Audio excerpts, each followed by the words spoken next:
A home inspection may feel like a final exam, but it's not quite so clear cut. Your inspector's report won't include a clear cut A plus if a house is a keeper or an F if it's a money pit.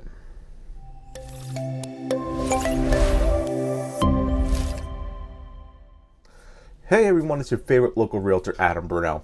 What is included in a home inspection report is a set of neutral facts intended to help you decide on a home's final grade. Oh sure, a seasoned inspector will know if a home is a safe bet or if it's full of red flags. But they're actually bound by a set of rules that limit what they can tell you.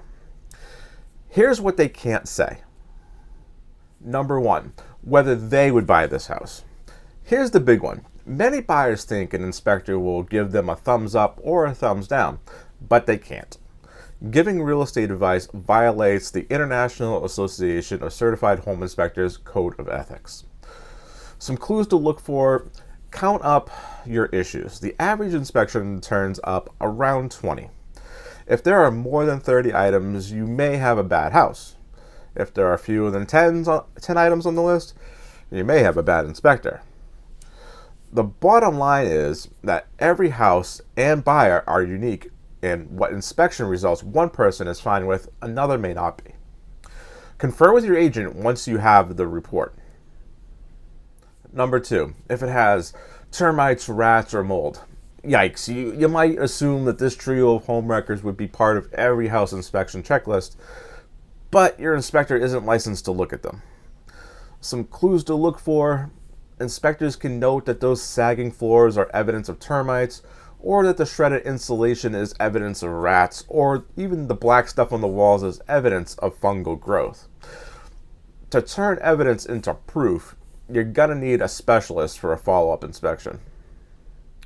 Number three, if the pool or septic system are in good working order. Home inspectors aren't certified to inspect everything that could appear in any home. So for example, if there's a pool, some may turn on the pool pump and heater to make sure that they work, but they won't look for cracks or plumbing leaks. You'll need to find a pool inspector for that. In some other cases, you may need a septic system or well expert and an asbestos or radon specialist, etc. The list goes on and on. Number four, that they're making the house look worse than it is. Some inspectors make note of every tiny thing in a house, even inconsequential things like chipped paint, scratched windows, surface mold in a shower.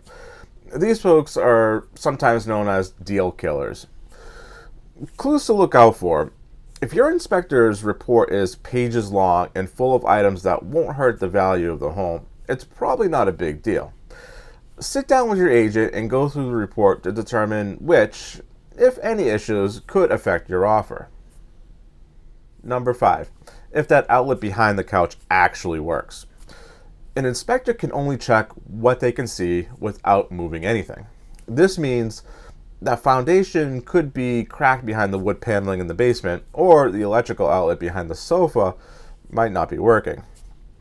Some clues to look for: the inspector should note if they're unable to inspect something critical. Consult with your agent about what to do, such as asking the seller to take down the paneling or offering to pay to have it removed. Number six, whether they've inspected the roof closely. Some inspectors will climb up on the roof to look closely at shingles and gutters, but they're not required to.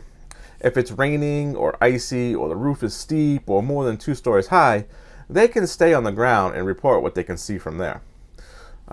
Be on the look for things like they should note whether they walked the roof, but it's but it's not clear. Ask if they haven't. Keep this in mind when evaluating their roof inspection report. They should still note any missing or damaged gutters or downspouts and the general condition of the roof based on what they can see from the ground. Number seven, what you should freak out about or not. It's an inspector's job to find things wrong with the house. Big things, little things, all the things. It's not their job to categorize them as NBD or OMG. A check mark next to a crumbling foundation will look the same as a check mark next to chipped paint.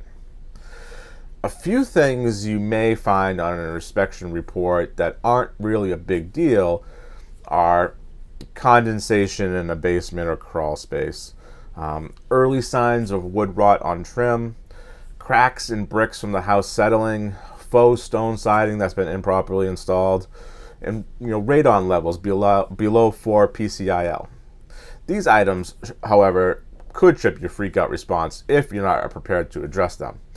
Standing water in a basement or crawl space, the HVAC system not working, outdated wiring, especially knob and tube wiring or aluminum wiring, wood rot, old plumbing pipes, and radon levels above 4 PCIL.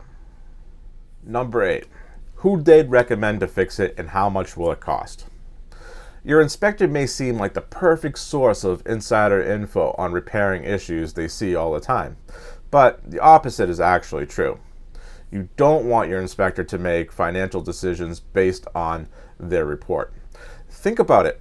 If an inspector's buddy Steve gets a plumbing gig every time a certain issue turns up on a report, it gives that inspector some pretty big and not cool motivations to find that particular issue. Even giving you a price range for the repairs is off limits. It's not their area of expertise. It creates a conflict of interest. They could be endorsing Steve's great deal after all. And perhaps, most importantly, it's against the ethics rules. Some clues to look for. This is a good home ownership practice. Try to price out every item on your home inspection report, big and small. Do some research and call 3 contractors or check out 3 retailers for the service or part needed to resolve each issue. You've got this, future homeowner. Well guys, I hope you enjoyed today's video. If you liked it, be the cool guy or girl and give it a thumbs up. As always, if you have any questions, leave them in the comment section down below and I'll make sure I get back to you. Have a great rest of your day and I'll see you soon. Bye-bye.